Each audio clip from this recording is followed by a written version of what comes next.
Welcome to the new Overlords Podcast. I'm Max, and this is a video game show where I'm joined every week by a massively masterful orator. It's Sema, my co-host. Hello there, Sema. Hello there, Max. How are you doing? Did you catch that? You're an MMO. Nope. Sema's an MMO.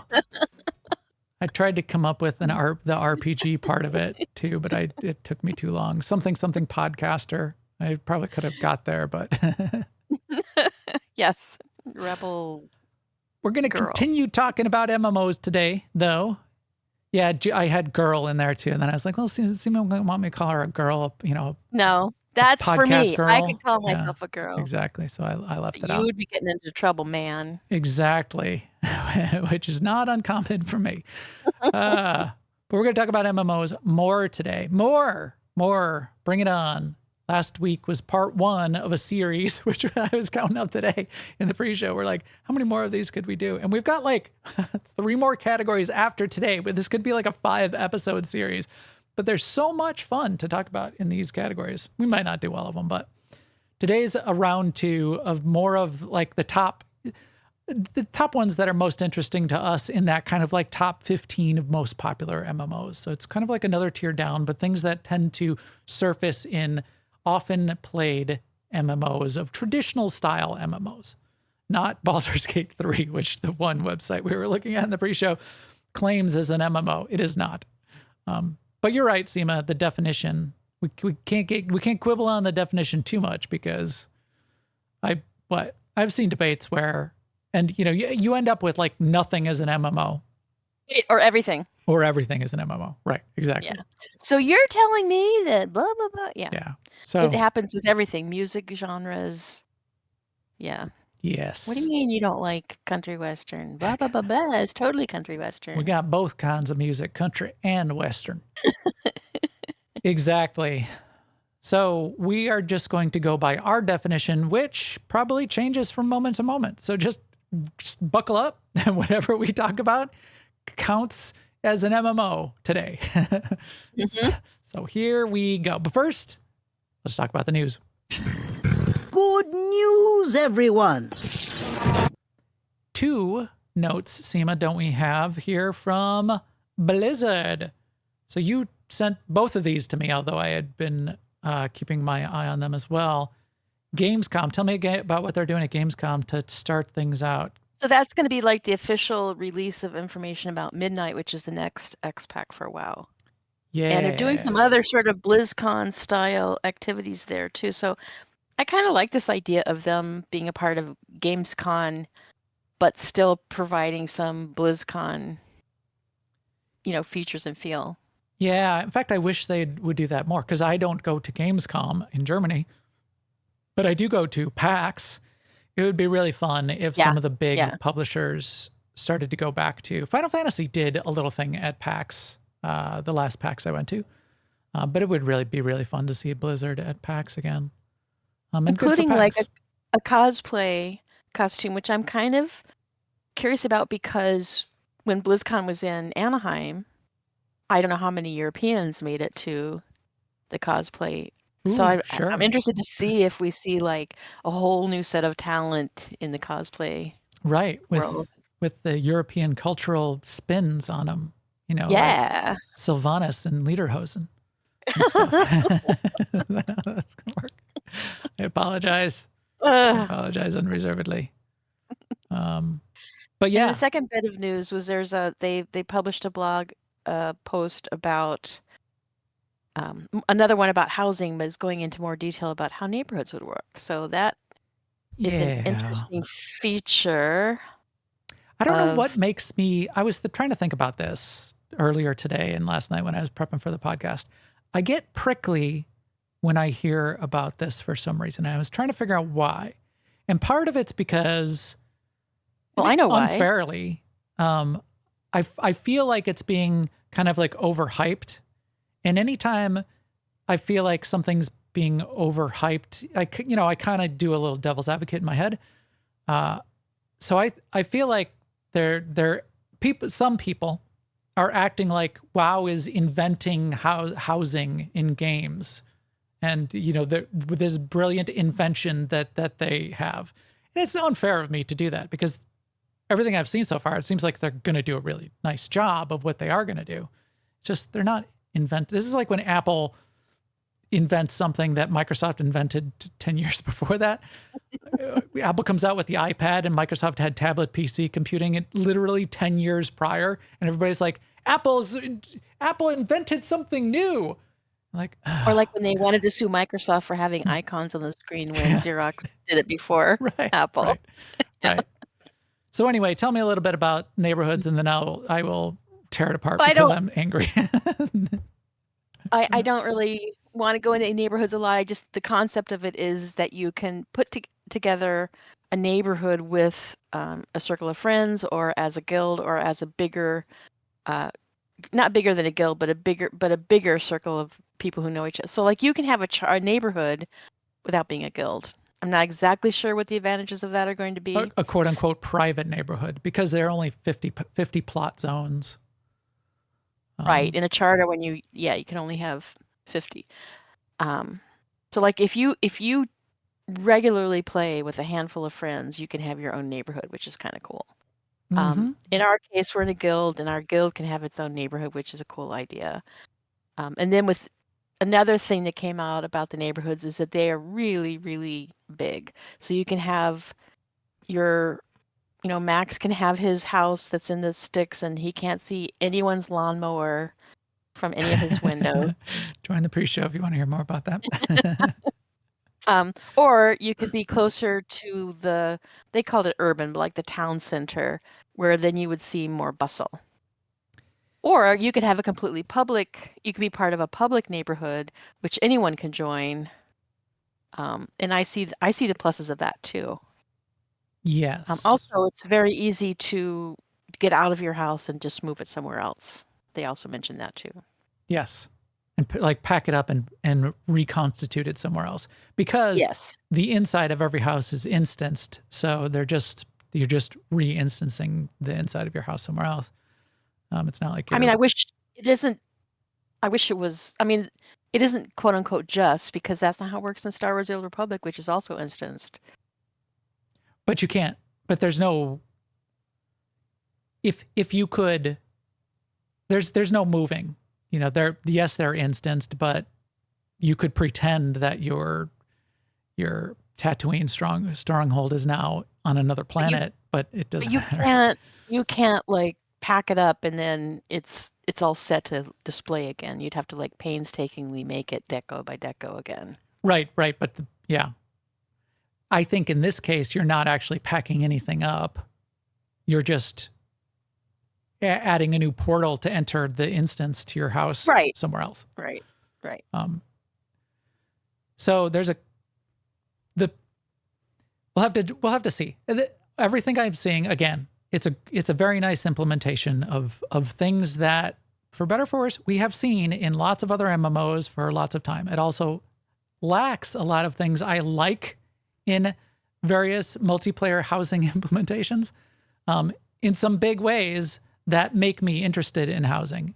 And so we'll probably, as we said, as we've talked about this in the past, we'll talk about this more and more over time. But if anybody wants comparisons, go look at their public neighborhoods in Lord of the Rings Online and public neighborhoods in Final Fantasy. Yeah, I'm kind of torn about which I want. Like, I like the idea of like, being on your own somewhere, but I also like the idea of being in the bustle as well. So yeah, we'll see how big these zones are and how far away you actually are, because I don't think you will not be in sight of anyone else. I think you will. They specifically said you could be not in sight of anyone else. Okay. All right. And they showed pictures of it. Like maybe you see like a roof. Yeah. Yeah. Like here, this cliff overhang. There is another house right there. So that wasn't the one I was referring to. There's only one where I see just like this dark shady forest area. The only one where I only see one house. Anyway, but scroll through the Horde ones. The Horde one, here's 2 houses. Okay. Yeah, see, We'll like, see. We'll see. Yeah. Yep. We shall see. Because they did show some of the overhead views of the artist renditions of the neighborhood or in earlier concept art. Now that's concept art, so they could have made it much bigger than that. But it wasn't like. So within a neighborhood, you'll see different biomes, which. Yep. Cool. They don't seem that different to me, but we'll see. Yeah, we'll see. Like I don't want to make judgments based on 8 pictures. Right, exactly. Let's not make a lot of judgments.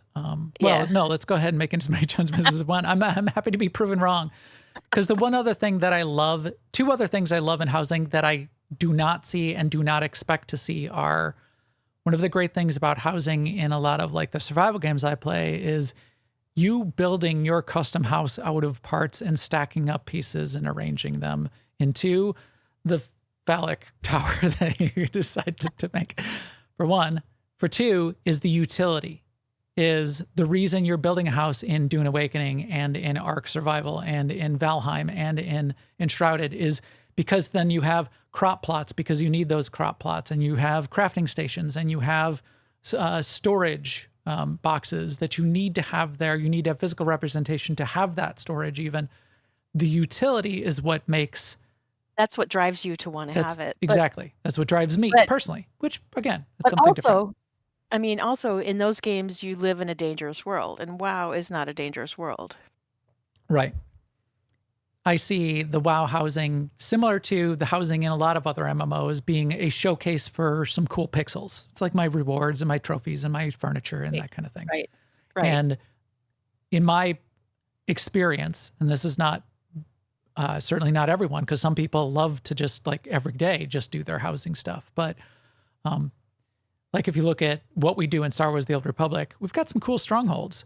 People will set up 1 or 2 of the strongholds and potentially spend a bunch of time in there, some subset of people. And then maybe once or twice you have people come visit it to see what you did. And then that's it. We actually have a little bit of utility in our strongholds.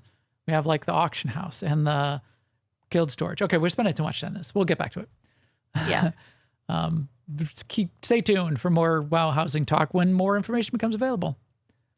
So I'll go a little bit quicker on this one because it's a unfun story. But my point here with talking again about Subnautica 2 and continuing information that is evolving in this Subnautica 2 discussion between Crafton and the founders who were kicked out, the 3 founders of the original Unknown Worlds studio that made Subnautica 1, is this founders are claiming, oh, we were all on track. We did a great job and it's all done. And Crafton, a document was leaked. People suspect that maybe Crafton actually leaked the document.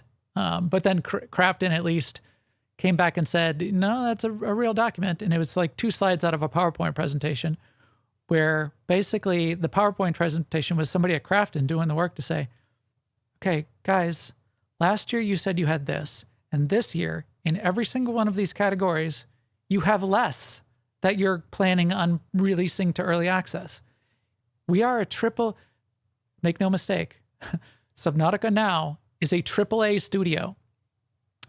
You can't just put out half a product in a AAA genre and say, oh, but that's just how we work. Don't you remember Subnautica 1 when we were a tiny indie studio and we put out something half-baked and, our fans just helped us develop it over time?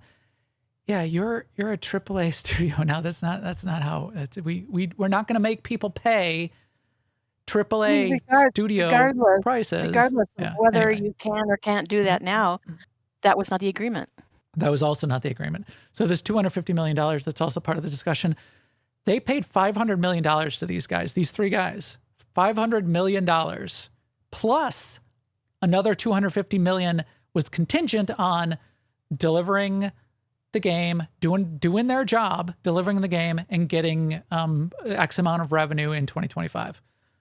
Those 3 guys, in theory, and again, we're only hearing he said, she said in all of this, but those 3 guys are now very rich executives. This isn't like David and Goliath and these little indie dev dudes.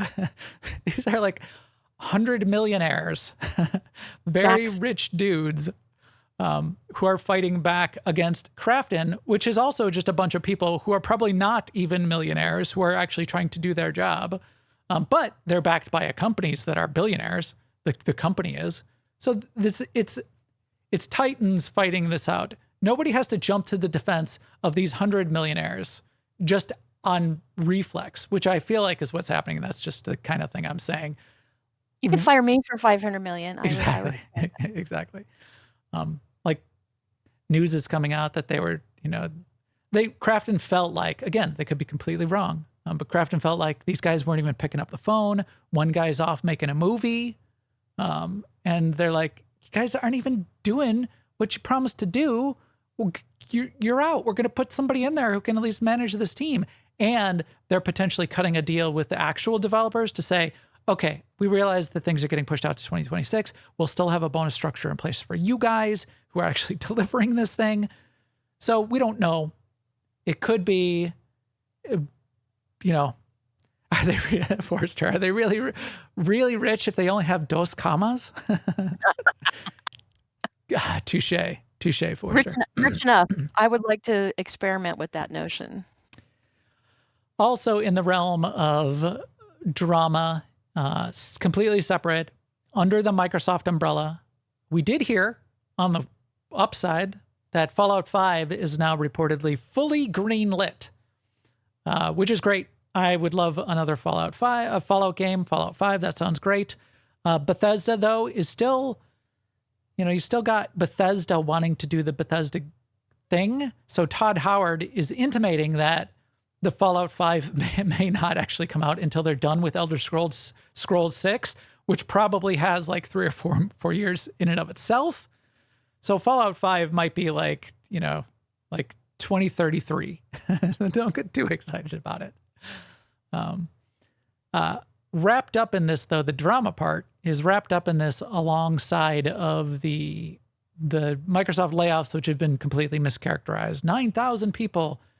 That wasn't even in the games division. That was a bunch of middle management, some restructuring all over the place. No, not fun for anybody, but another project got canceled under the Microsoft Games umbrella, which doesn't even mean that the people that were working on that project, those people weren't even part of the layoff, but the ZeniMax MMO got canceled. And a lot of people are conflating a bunch of things saying, well, yeah, of course, now because they decided to do Fallout 5, they got to take that ZeniMax money, and that's why the MMO was canceled.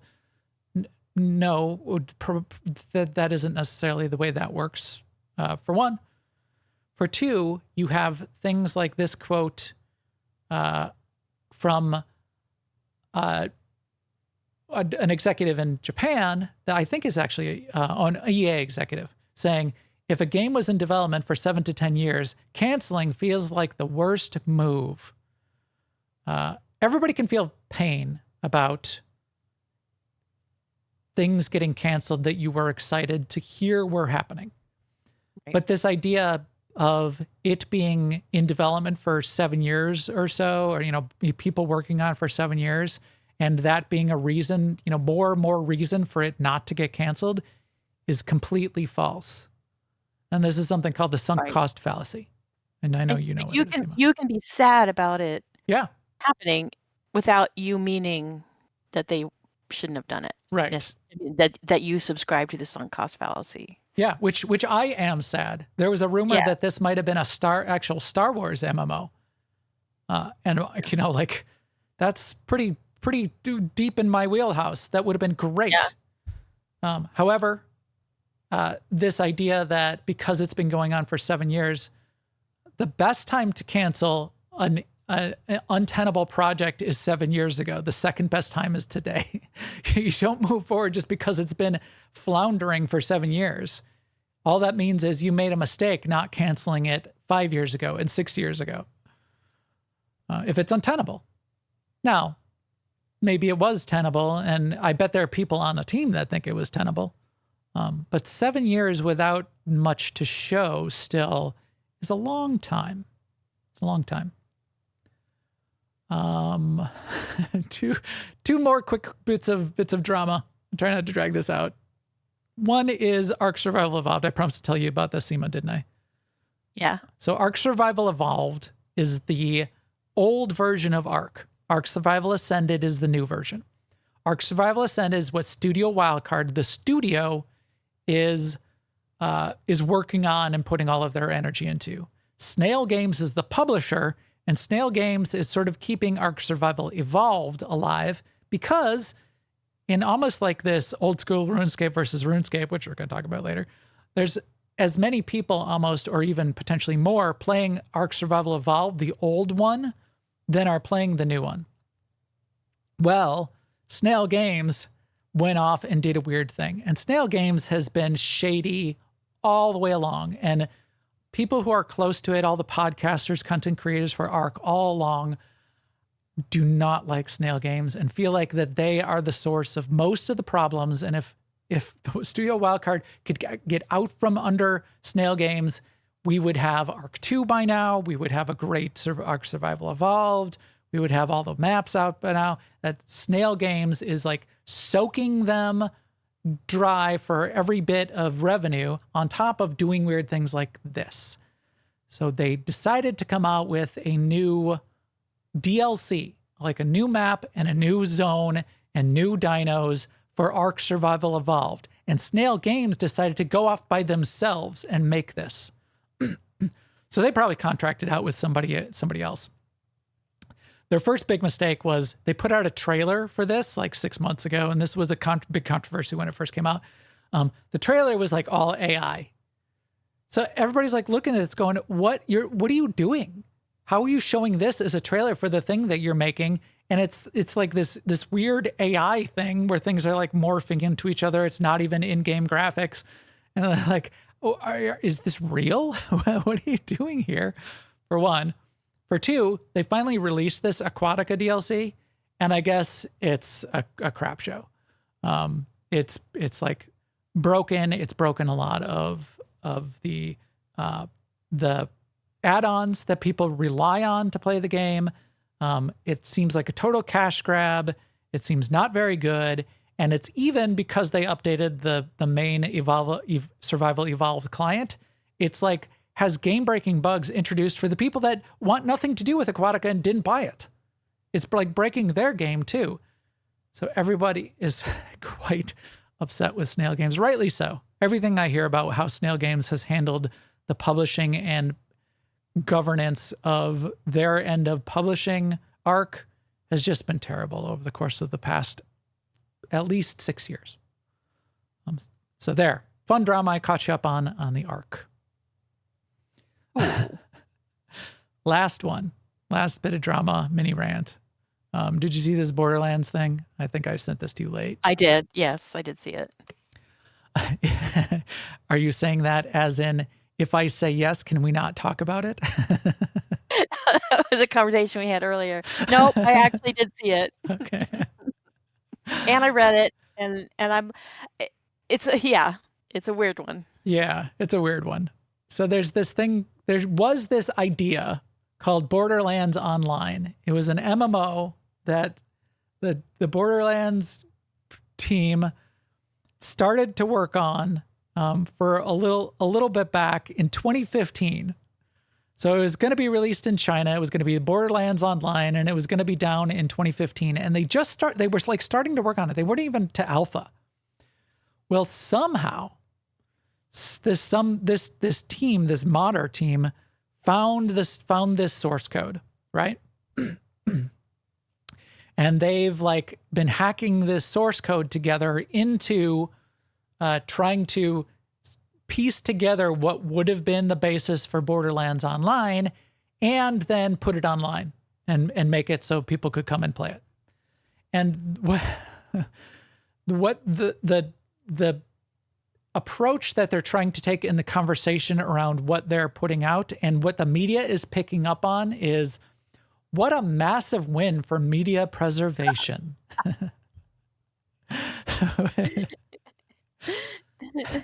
I have a plan to rob a bank, and then it'll be a massive win for money Money preservation. Yeah, it's completely ridiculous. There is no media preservation. This was never media. This was never produced, and it doesn't belong to them. And they're like stealing something out of the garbage, or literally stealing it from like somebody who hacked it or leaked it online, and taking somebody else's IP and making a product out of it. Oh, but it's just a fan product. We're not going to take any money, except for our Patreon here on the side if you want to support the product. So this kind of thing is just ridiculous. This is not media preservation in any way. Thankfully, if you read the comments or you read on Reddit where the gaming community and journalists are discussing it, most people agree with that sentiment. This is not media preservation. Shut up. I mean, if you want to say that you hacked this source code, look what we found. We're gonna steal this crap and try to make a thing out of it. Fine, just be honest about it. You aren't heroes of media preservation. I think it's an interesting passion project, so go for that. I would say sure, because they are going to have to do a lot of their own work to make it even remotely playable. And since it wasn't what they took wasn't a playable game. Right. And they better be damn sure they stay very, very far away from any revenue on the project. Otherwise, they're subject to lawsuit. They'll just lose it. Yeah, they'll just lose it. Yeah. Just very justifiably so. Again, this is like my analogy was, I was pawing through Stephen King's garbage and I found these notes scribbled on a notepad. In the interest of media preservation, I'm going to take these notes and make a Stephen King novel and put it out there, just as a fan project, media preservation. But if you want to make some donations to support the effort, feel free. No, you're stealing somebody else's stuff and you're using their IP. You're using the Borderlands, licensable IP, copyright violation. Clearly, there's no legal justification for doing this. Don't act like you guys are heroes of media preservation. So there you go. All right. Enough of that. Enough about that. But those were some fun rants to have. As we do at the end of the news, another rundown, and nothing's really changed from last week. So a rundown of coming soon. That's on our radar.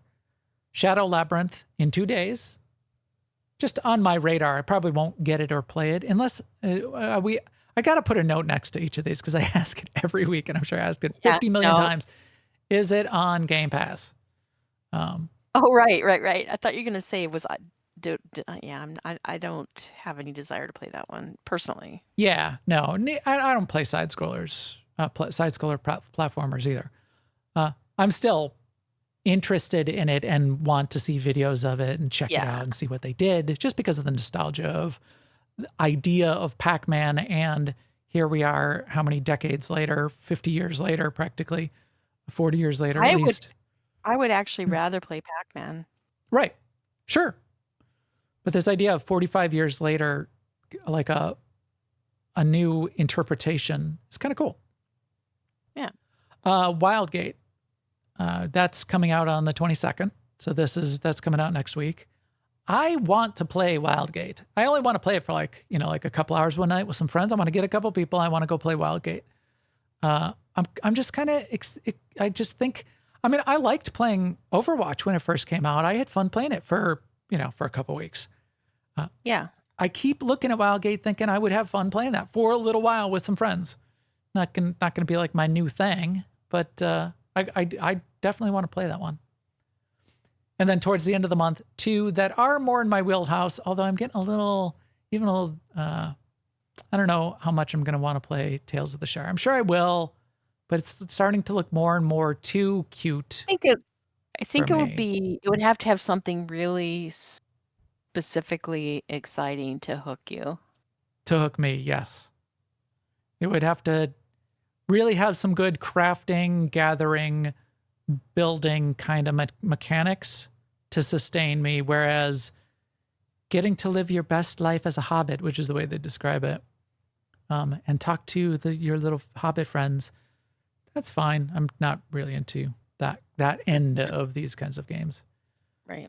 Grounded 2 much more, because we know what a grounded game is like, and that does have like the puzzles and the advancement, of the progression in order to solve the puzzles.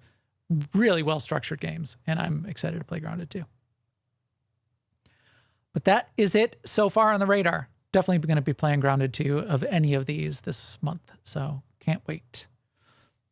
All right, this podcast is brought to you by all of you out there watching and listening. Thank you so much. We really appreciate everybody supporting the show. Got a good crowd in here watching live this show, which we do every week, usually a little bit after 4 p.m. Central, about 4:30 p.m. Central on Wednesdays. So you could join live, but it also goes out on YouTube and on audio. MP3 is the way most people consume it, and you can get that lots of places. You can ask your Amazon Echo to play it, and it will. Hey, Alexa, play the new Overlords podcast. And she'll go, all right. Sema. Hello, Sema. Good morning, Sema.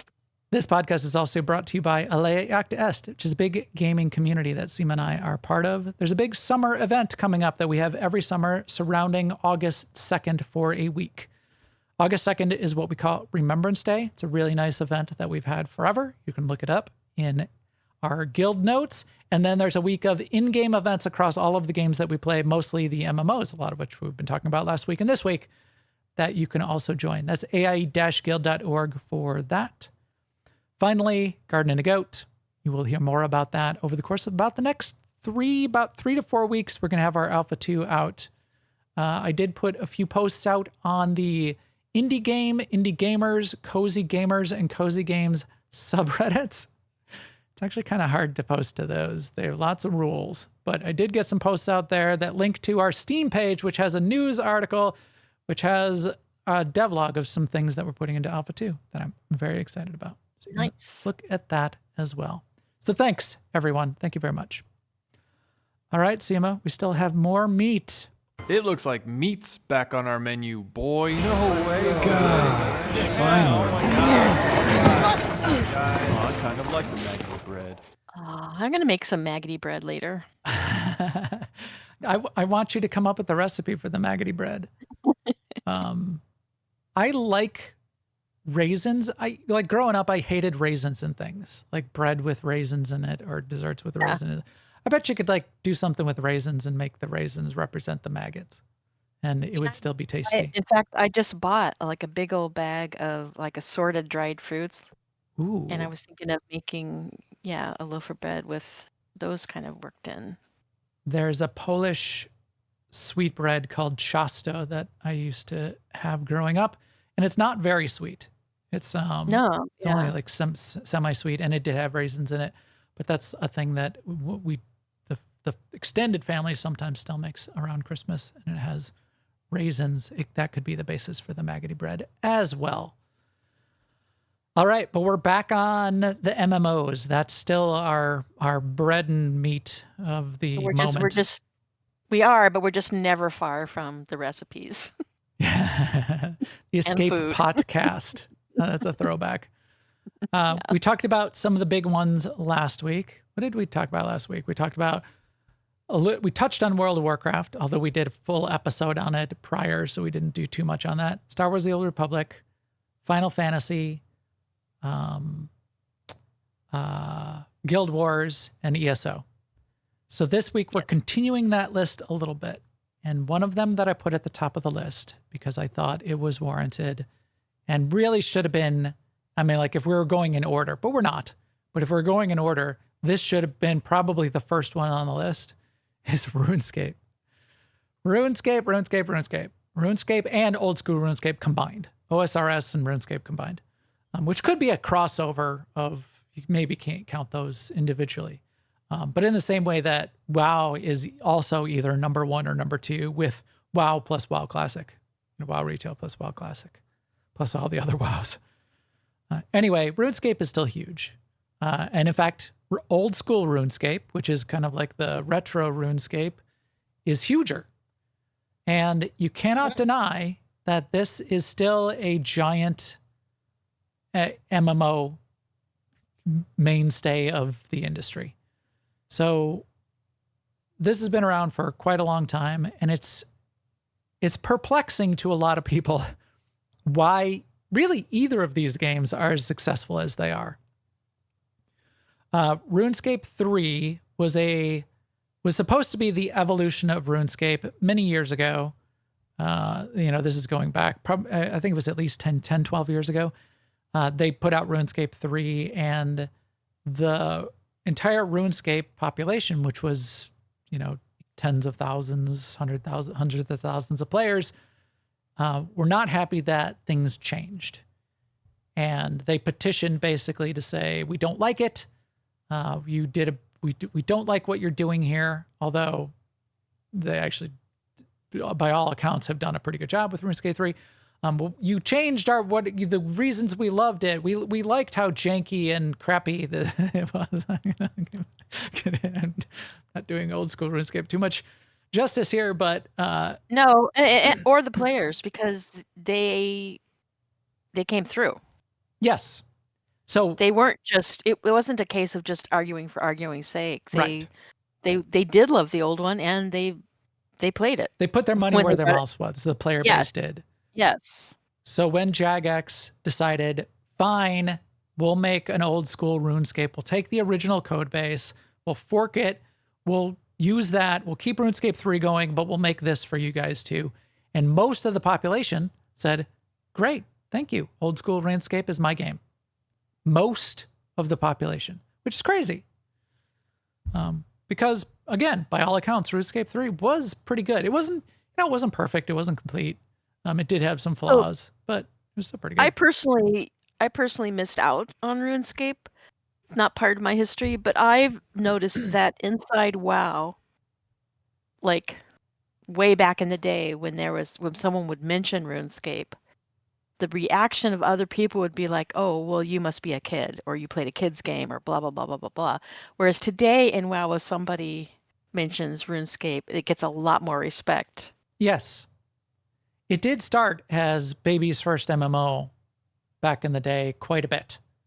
But as all the babies who turned out to be elder Gen, young Gen X, elder millennials grew up, it still had both a lot of nostalgia and a lot of sunk cost, which kept them playing and still keeps them playing today. And I get it that it's, the passive combat is super repetitive, but I think this and also LOTRO and also Star Wars: The Old Republic and some other games, Star Trek Online, show that the sort of focus on having these modern, fantastic, hyper-realistic graphics is kind of not what everybody needs to have fun in a game. I agree. I think it's not what everyone needs. I think the people that can have fun without them are wrong, but a lot of people still really like, although I'll be honest, and I thought about this, is I don't mind playing, in a spare moment playing Candy Crush.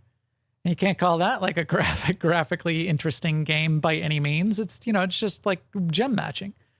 Like it could be a completely blank screen with just just the five colors of pieces of candy. Yes, Wordle is not a graphics extravaganza. Right, it's just letters, and it's just some boxes, monochrome and letters. I started playing Microsoft Solitaire recently. Solitaire, Minesweeper. You can have a good game without graphics. Right. And in some ways, that's what people like about, especially old school RuneScape. It's almost like a passive clicker game.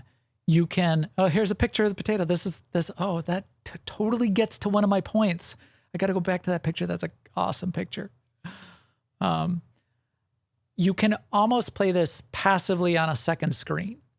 So what you can do with old school RuneScape is it's click to move and it's click to do anything. If you want to fight, oh my gosh, you've encountered a dragon in the desert. You need to kill that dragon. How do you kill that dragon?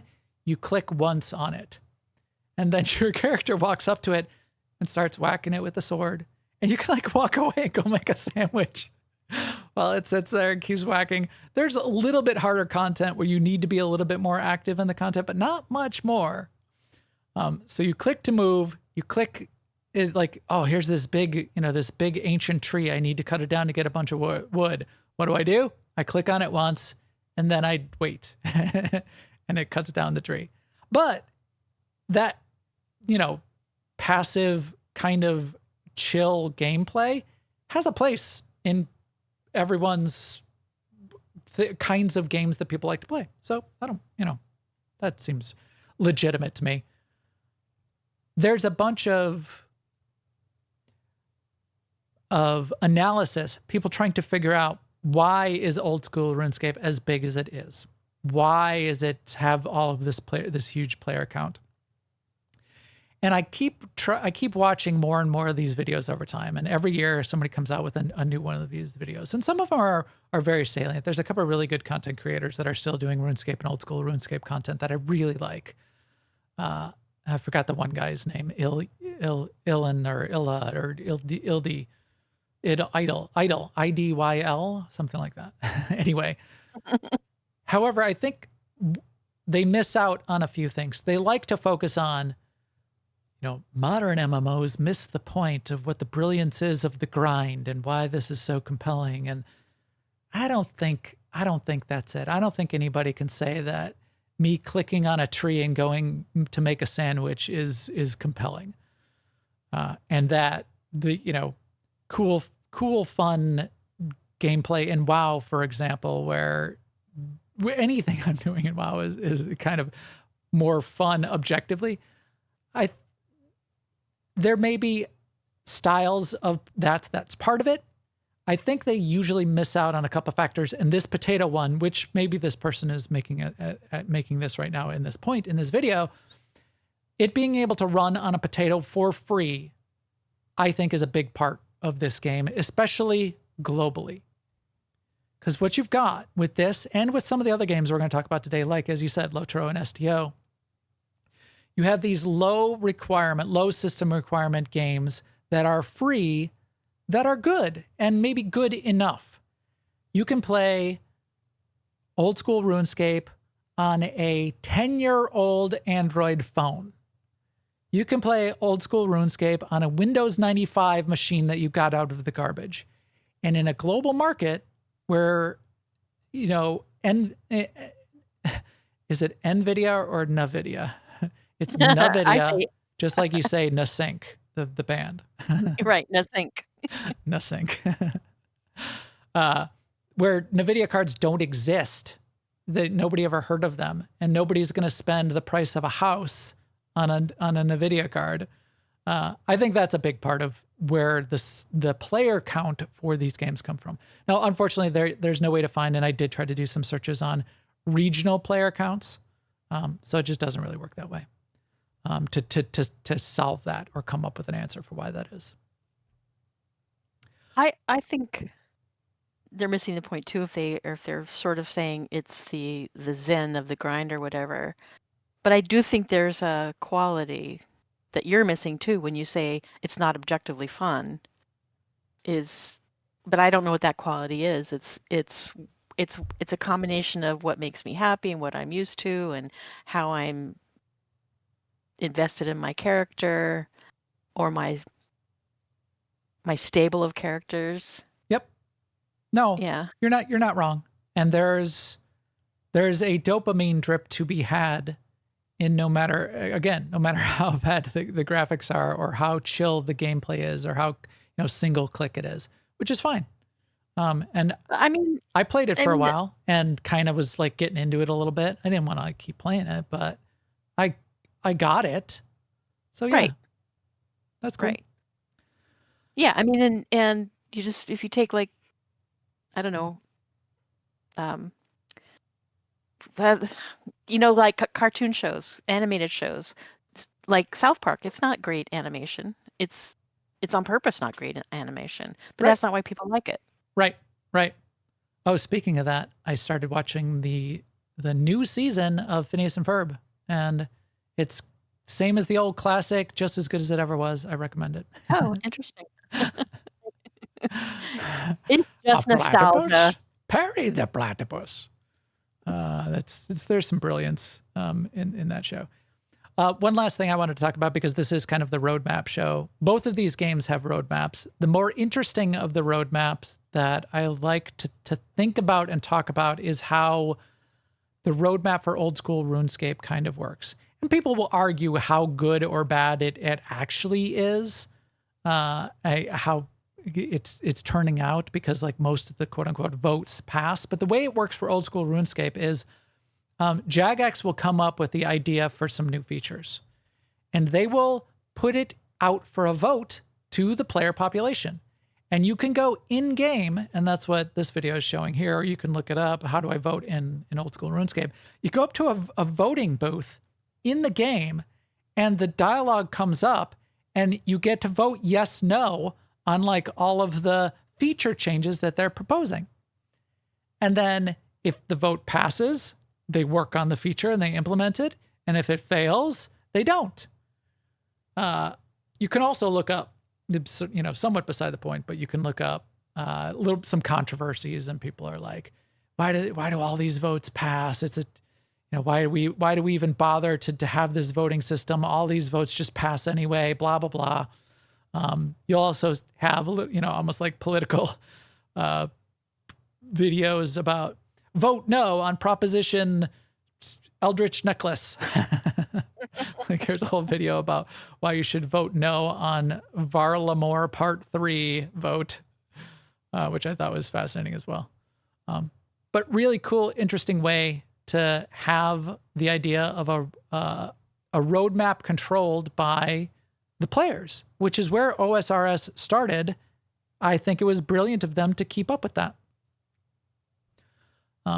And they've got a whole bunch of content, and they've got a roadmap, including their first new skill since the game launched, that will be coming out in autumn of this year, and it will be sailing.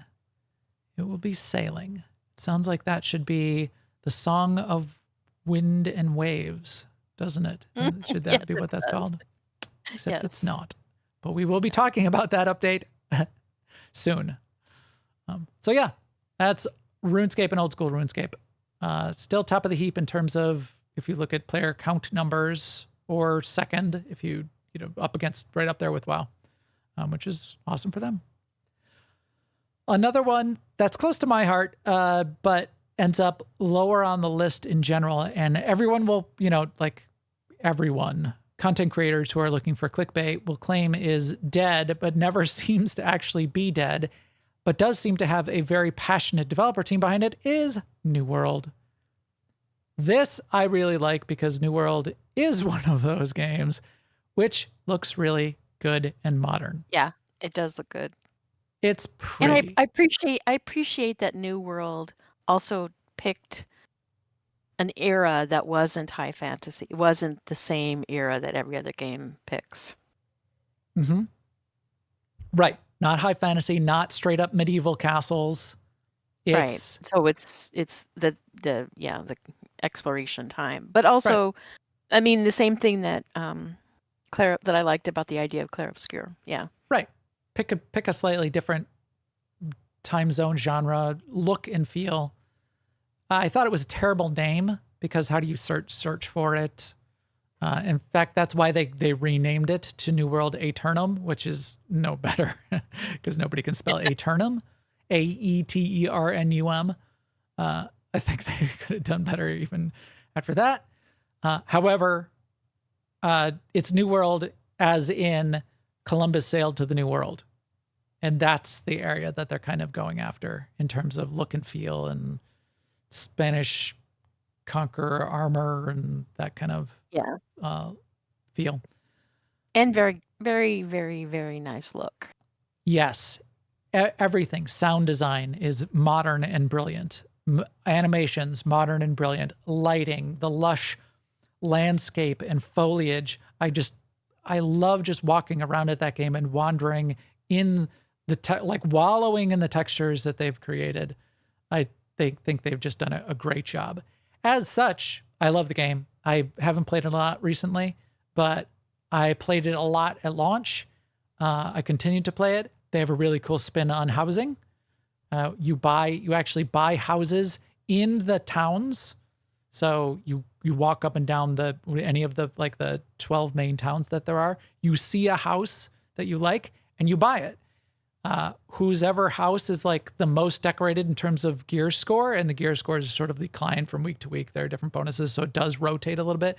But whoever's house has kind of like the highest gear score, your decorations on the outside of the house and in the yard are the ones that show up for everybody publicly. But if you bought that house, you can walk up the gate, because there's like a fence, a picket fence in front of every house. I mean, as soon as you walk through the gate, it's all your stuff in your house. So I thought that was a cool spin. And then there's a lot of utility in those houses as well. So then we'll get back to that when we talk about WoW again someday. But I think it's great. I think it's beautiful looking. I think the dev team looks good, sounds good, is passionate. People keep complaining. It's in a tough spot, and this is years later, but it's in a tough spot because in alpha, it was a PvP game. And it was a cool PvP game for PvP if you wanted to play a PvP game. It had this concept of I, as a PvP guild, can take over a town and I can build it up and build up the buildings and build up the defenses and a wall around it. And then other PvP guilds can come and attack my guild with siege equipment and explosives and blow a hole and try to take over my town. And there was this raid siege thing going on. That was alpha. What they ended up doing is they pivoted between alpha and beta and decided just going straight up PvP and large guild versus large guild PvP is nice, but it's very niche. And it's tough to deny that. So all of those people who wanted that game didn't get that game and were kind of upset about it. So they pivoted, but they didn't pivot hard enough or long enough to get enough of the PvE in. Even to this day, people complain that there's not enough of a PvE end game. And a lot of the end game is still PvP, but it's instance PvP. I think it's kind of cool, their instance PvP, because it's Outpost Rush, where you have one pug team of 40 people is in an outpost, and another team is outside the outpost, and you do a siege. Another one is more just sort of like a war zone of, team versus team. But all of the hardcore people who consume, 10 years worth of development content in a week are not happy with there not being enough of an end game. So the videos that you end up seeing are all about how it's dead because there's just not enough end game. But you look at their roadmap, it's all, here's new endgame stuff for both PvP and PvE. New zone, new raid, new procedural expeditions with an extraction mode that's in development for Season 10. All right, that sounds kind of cool. That's something new. This idea of extraction modes is spinning that into an MMO. Bold move, and I would love to see it work out. Rebalancing of the zone, new weapons, which is really cool thing, part of how New World works. Pickup wars. So you can have these wars where you're doing kind of these defensive maneuvers, but you don't have to be a part of a big guild that gets to control the war. Great ideas. And they're working hard. And they've got, 2025 to 2026 all laid out in here of stuff that they want. This probably goes into 2027 even, that they're working hard to continue to grow. This is not a dead MMO. None of these are dead MMOs. It's just don't say it's dead until it's dead. So yeah, I like it. I almost, I was trying to think of what I would potentially be playing on the side to try out. I did update my client. I didn't launch into it though, but I was very close to click and play on New World. This is high on my list of MMOs that I would go off and play outside of the SWTOR and WoW probably. Yeah. Well, yeah, I think this is a studio that's learning. That's the feeling I get from it. Yes. And it's the same set of studio management things that's going to be doing the Lord of the Rings game. And they can bring what they're doing right now, the learning that they're doing now, and the things they want to do with the game to that game. Yes. Yeah, and the engine, hopefully. I would love to see the Lord of the Rings game, which I believe it will be, in Lumberyard, which is the game engine. This is one of their dev talks, so they do these dev updates in the dev talks. And these seem like smart people that know what they're doing. All of them, which I really appreciate as well. So I'm rooting for them. I didn't have it on the screen there. Not that you need to see it, but go look them up. They seem cool. This next game, you've played a little bit of this. I remember a little Sema dwarf running around. Lord of the Rings Online. Yes, I did. So tell me about your time in Lord of the Rings, Sema. Is this game dead or is it alive? This game is very much alive. I mean, it is so alive. Like when you log in, I mean, yes, with every game there is that time when you first log in and it's you don't know how things work and it's overwhelming and there's blah blah blah blah. But this game always has so many events going on, so many people playing. I don't know if it's maybe it's how they engineer where people end up, but there's always a festival current of some sort. There's always an event going on. It's a lot. It's got a big and faithful role-playing community in some really cool ways. One of my favorite little features that we've actually participated in the past is they've got a music system, and a few MMOs now have this as well, where you can use MIDI files to play your instrument.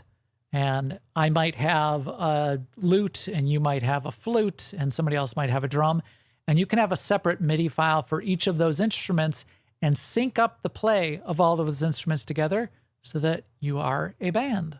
And you can custom code, you can recode those MIDI files for those various parts and get up on a stage with you and your friends as a band, hit sync to play, and you play music. You play a song.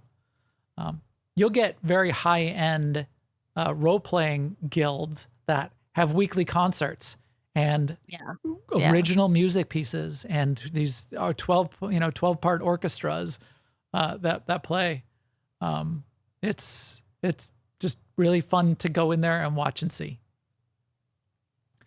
It's an old game though, and this is it makes it a little tough for me to go back and play it. Not that it's not good and playable, but it's definitely out of date in some significant ways. The UI in particular, the graphics as well, but the UI in particular is rough. It doesn't scale to like 4K monitors. It's the text is hard to read. It's the old kind of MMO ability creep where there's like 50 abilities. Some of their classes are really like Warden is really complicated to play. And that's not necessarily bad, but I do feel like it could really use a remaster. In terms of the 2.0.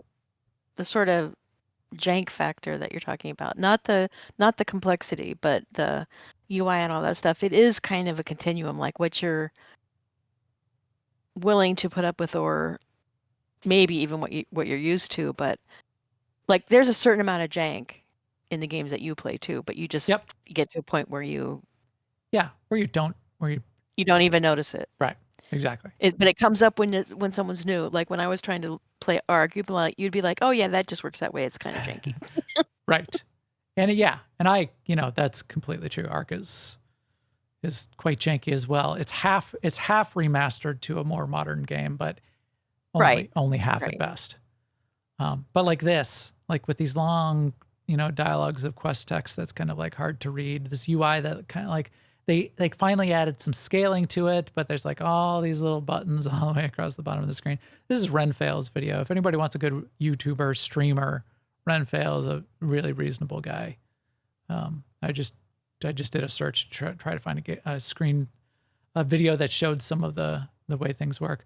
But the graphics and the animation, like when my horse jumps, it has basically like 3 frames for its jump animation.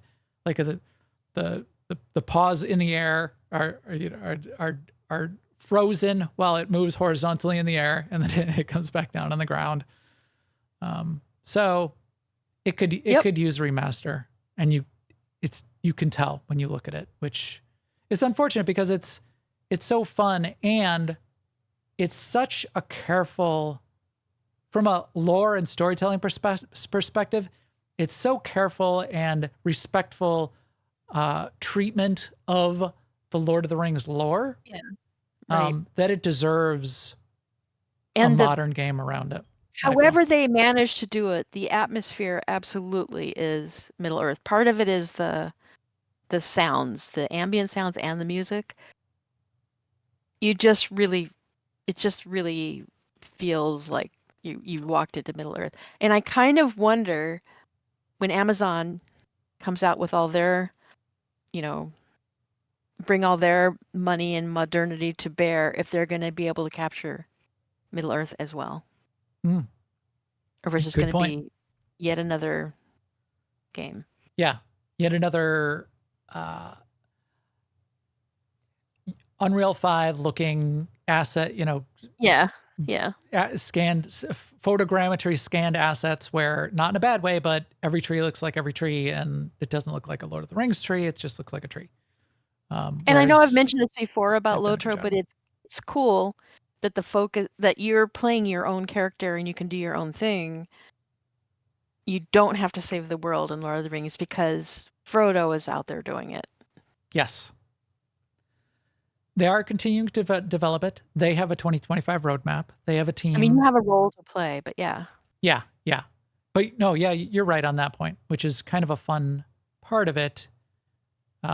You're not, you might like meet Gandalf, and you might see absolutely Legolas once in a while, but you're not part of that story. You might be threatened by the Nazgul. Yeah. But they're off doing, you're on the side, in the sidelines, doing things that matter, but you're not saving Middle-earth yourself. And their latest storyline, so this is what they're talking about here with the Song of Wind and Winter and Waves. No, what was it? Song of Waves and Winter?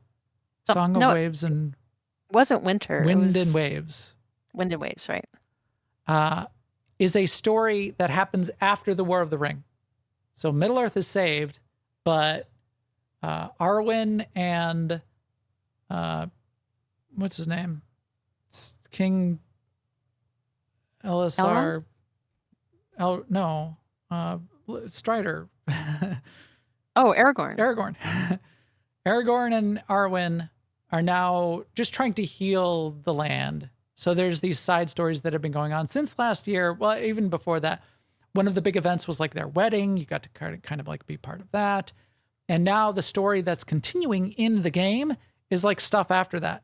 So Aragorn is like off doing things, and you're like in the mix a little bit as well. Again, not side by side with Aragorn, but traveling around, trying to clear out pockets of darkness that are still around, trying to fix stuff that's going on.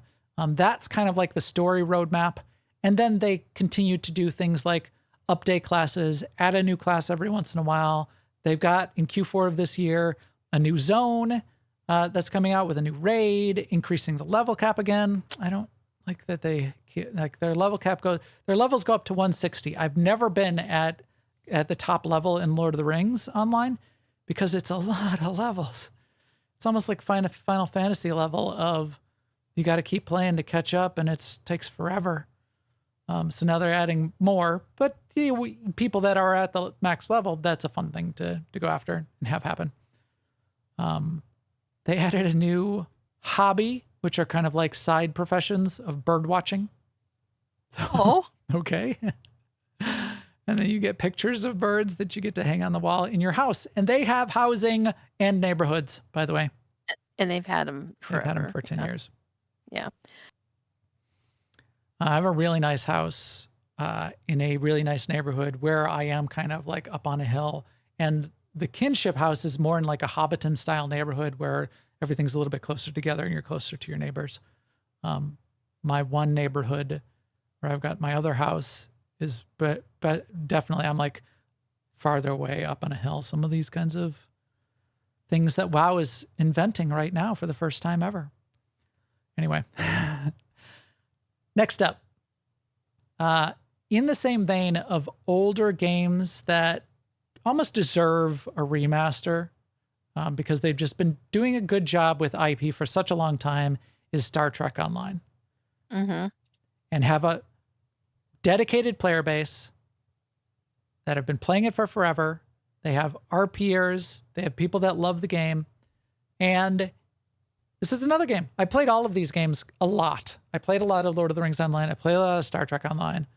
I feel like the roadmap that I've seen lately for Star Trek Online is a little subdued. So I'm hoping that they continue to get what they deserve. Because what they have gotten over the years, again, it's the graphics aren't up to par. I think the UI is still even a little bit better than Lord of the Rings, definitely. But it's a little bit older. The style of gameplay of the space combat versus the ground combat is fun, but I think it could be tuned up and cleaned up and modernized. But it's still good. It's still fine especially for a free MMO, which both of these can be played free. So that's another thing. Lower end hardware, free games. You can get a lot of mileage out of those. But what they've been doing over time for content and story is, as each new Star Trek show has come out over the course of the past 10 years, they introduced chapters of story into Star Trek Online. So it's not like they add like a new zone and you have to play through that whole zone. You can have a max level character and they don't add a lot of like top end levels all the time. They add new chapters and story for you to play through, and then new spaceships, new ships that are part of that storyline. But it's the IP from each of those new shows, which is kind of cool. So you can get like Star Trek the original series ships. You can get TNG ships. You can meet up with Riker. You can get Voyager ships, and Captain Janeway is in the game somewhere. You can go to Deep Space Nine, and Deep Space Nine is there. And even the newer series as they've come out, they've also been really good about getting the original voice actors from the shows, going all the way back to a lot of Leonard Nimoy voice acting in the game still. Yeah. But getting even the newer voice actors to come and do voices and voice their part in the game has been great. So it's a really fun, respectful, careful rendition of Star Trek lore, and it's the only Star Trek MMO that's out there.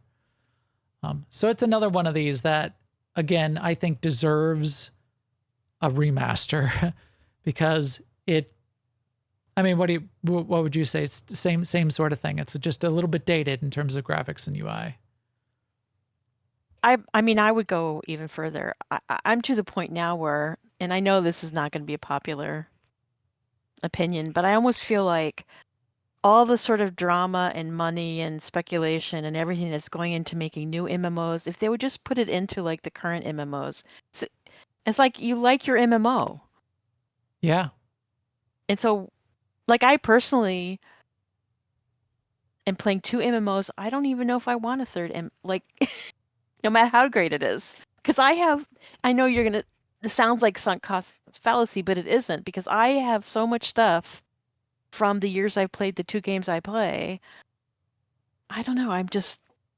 Every time a new MMO comes out, I'm not that person that goes, oh my gosh, I'm so glad a new MMO. I look at it and I go, how is that different from what I'm already doing? I think that's a very valid position. Like if we could take Star Trek, SWTOR, Star Wars: The Old Republic, and drop it into Unreal or have Amazon drop it in Lumberyard and just do that, and then see what else we could do on top of that, and give it an extra $100 million a year in budget for new game content and that kind of thing.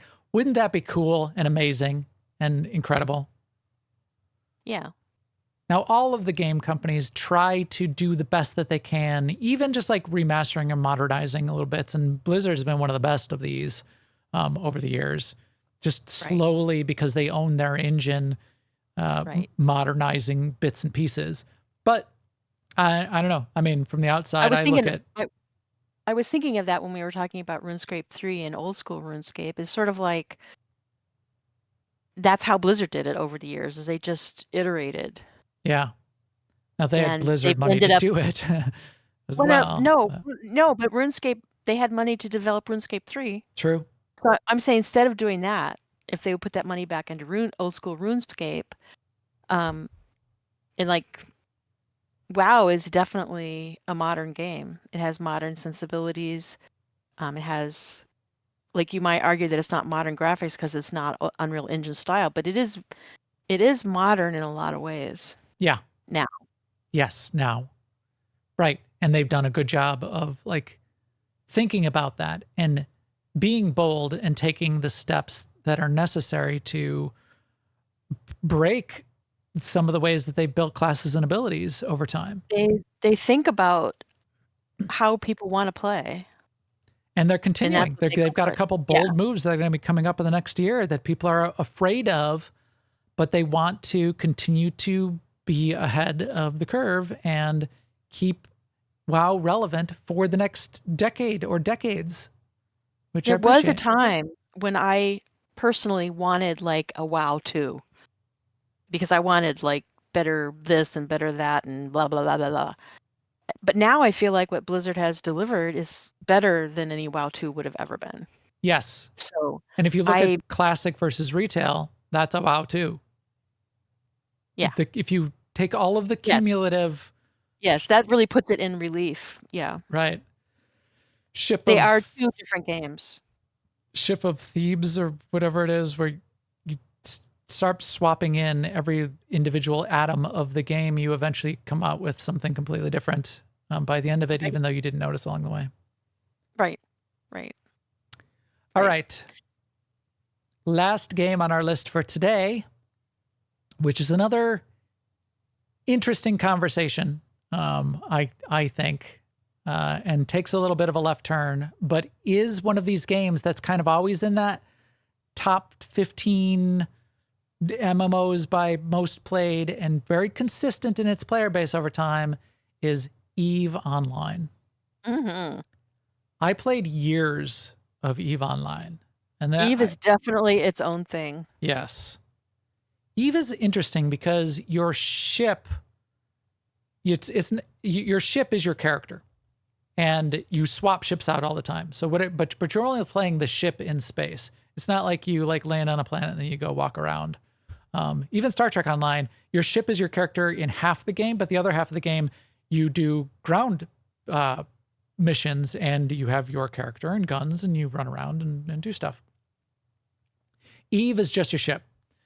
And EVE is also really interesting because EVE has kind of embraced, it's very player driven in a lot of ways, but in such a way that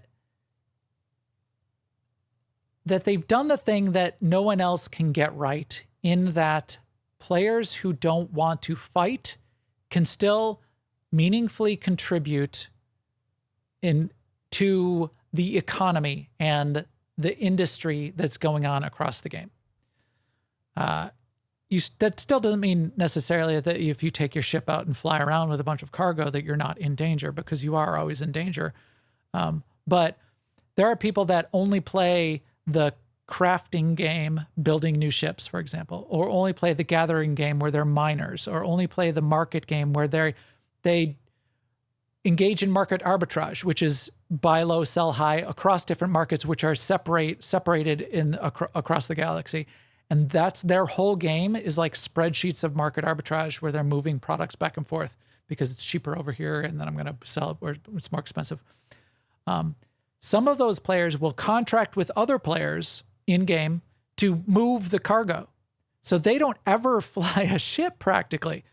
They can just look at the different markets. They can like sit in one station, look at the different markets, buy products in one place, contract with someone who's very good at shipping, and their ships never get blown up, even though they're at risk, but who's very good at shipping, and maybe even has insurance on the shipped package.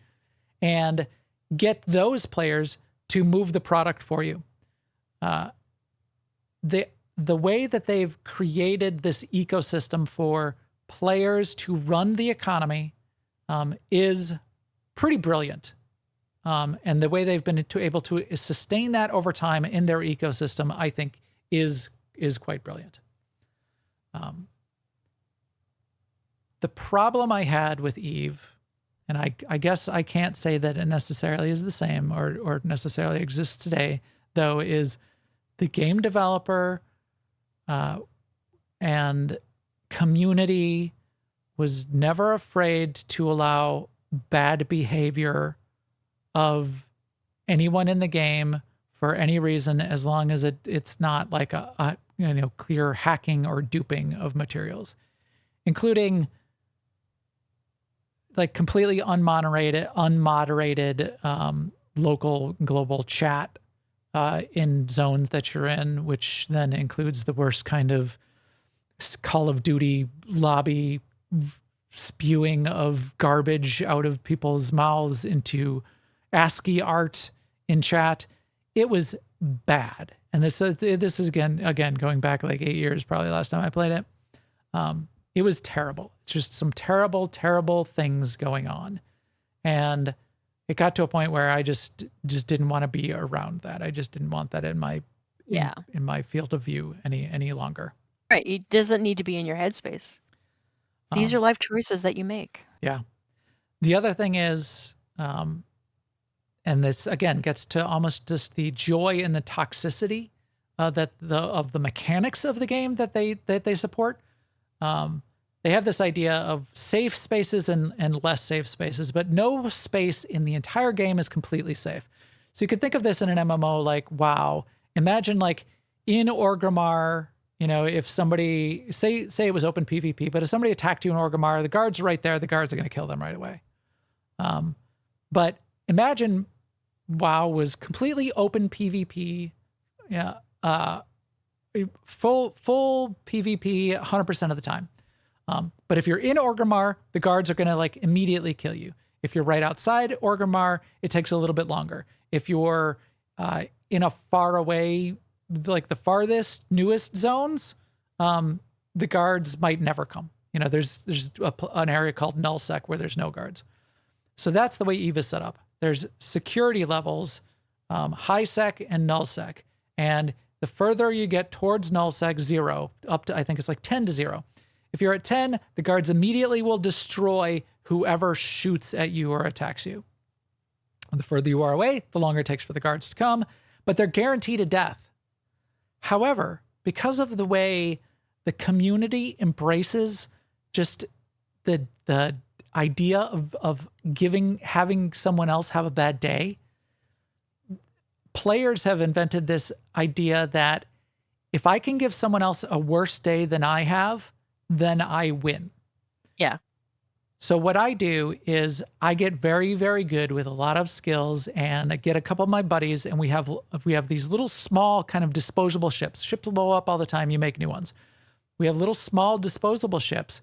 We'll fly into an area and we'll blow up a bigger ship. And as long as our little ships are worth less than the big ship we destroy, we list that on the website. That's a kill board. A win. And that is our win. We did it. Good job, guys. We did it. The problem is you can only play that game so much if you completely lack empathy. I'm convinced, because there's another person on the other side of that keyboard who is just sitting there in their mining ship that maybe took them months to work up enough skills and money and resources to get all the parts and assemble it. Now they have their fancy new ice mining ship, and they go off to a little bit lower sec. It's like a 7, or even they're in high sec in a good system. They find this ice asteroid, and they get their ice mining ship out, and they start going after the ice mining. And then these jerks come in and blow it up. And they're all happy because their kill board has, went up because they destroyed more than got destroyed. Because they die. They immediately die because they get shot by the guards too. But Like they like kind of like one shot you because there's enough of them and they blow up your ship, and they cheer and they had a good day, and me with my ice mining ship quit the game. And that's exactly what happened. Because I did. I spent months working up to these big these really cool ice mining ships. And the dudes came in, and you could have said that I didn't like align my ships and just leave the system when anybody came in. But, in high sec, everybody's kind of around anyway. And it was kind of just a last straw for me. I was like, I blew up my ships. I'm like, I can't make new ones right now. I'm not going to. I'm done. Bye. So that's Eve. They continue to work on it, but they're also working on other things. So two other things to sort of wrap up on Eve. The Eve, I forgot the name of the company. They have a fun name.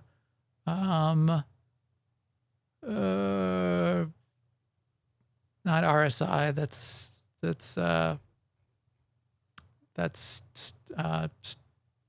Chris Roberts' deal.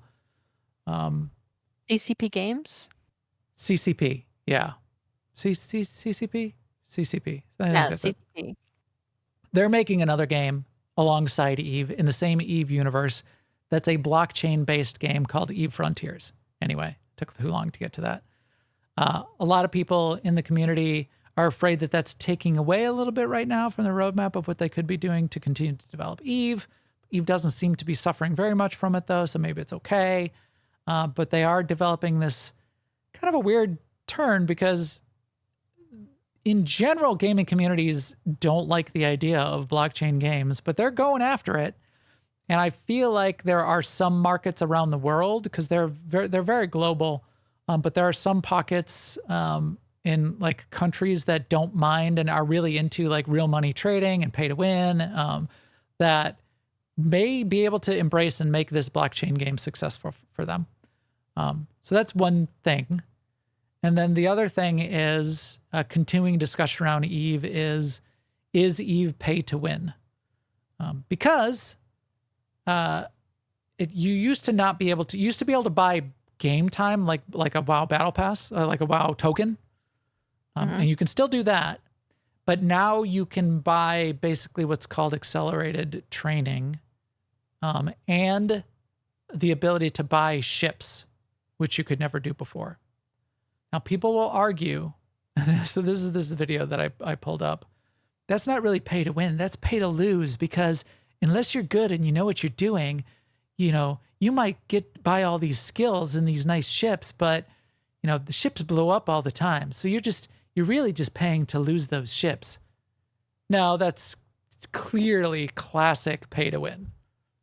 Because now I can just pay a whole bunch of money, and it's a lot of money, but I can pay a bunch of money to start a new character today that is equivalent to a character that someone else started 5 years ago or 10 years ago. And I can buy ships that someone in game had to grind out for months or years to get enough resources to be able to buy. That's clearly pay to win. Yeah. But because it gives you advantage in that battle. But I could, again, with them not minding things like, blockchain game, and they've kind of fought against real money trading, but real money trading of things in Eve has been rampant for decades. So they view blockchain as a way of making real money trading a part of the game. And something that they can profit off of. And in the same way, now they've just taken like, fine, no, you can buy skills and you can buy ships and we'll take that money. Sure, it's pay to win, but we get that money now, so why not? Which, okay, that's a way to go, but let's be clear that that's definitely pay to win. In a way that a lot of the Korean MMOs are clearly pay to win in that way and are successful. It's just a different model, but don't act like it's not, which is okay. All right, Sema, that was another batch. Another batch. Batch, part 2. MMOs. What do you think? Are we going to have a part 3? We're going to have a part 3. Yeah. We're going to at least have a part 3. Yes. if not a 4 and 5. Because one that we're definitely going to get to, which will either be part 3 or part 4, or in the extreme case, part 5, but probably part 4, is future MMOs in development. So stay tuned for that. Like and subscribe. Ring that bell. And in next week or the week after, future MMOs is going to be a fun one to talk about as well. Yeah, will be. All right. I think that's it for today. All the feed and subscribe links are on newoverlords.com. Our video is always up on YouTube/newoverlords. Please come chat with us in our Discord at newoverlords.com/Discord. And you can also follow on all the social networks, and we'll keep you up to date there too. And with that, we will talk to you soon. Later, everyone.